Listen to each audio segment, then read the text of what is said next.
EA Sports. It's in the game.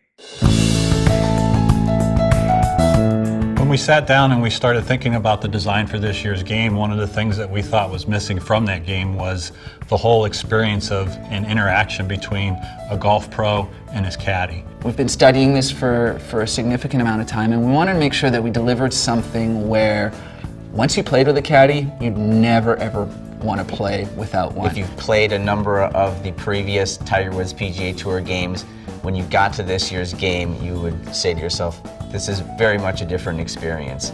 Yeah, I think a player-caddy relationship is vital. I certainly have leaned on my caddies throughout the years for information, their opinions. Obviously the player makes the last call, but I think it's nice to get the input. We spent a lot of time studying our audience and how they interacted with the game, and one of the things that we found was they weren't seeing all the different elements of being out on the golf course. The way the wind's blowing, if the ball's below your feet or above your feet, if you're hitting uphill or downhill. What's the weather? What's your lie? All those different things the caddy's thinking about and making sure that he's setting you up with the optimum shot as you approach the green.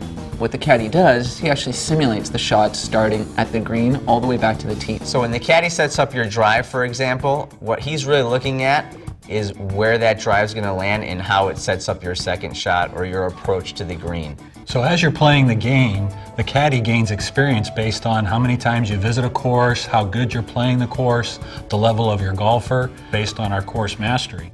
So as you continue to hit these objectives, your caddy's going to be able to set shots up more accurately for you, have better club selections, know each one of the courses in the game a lot better. It's going to be pretty cool for most of the general public that plays the game, because they're getting to see a little bit of the inside of what goes on with the caddy telling you wind direction or about how far the shot's going to play.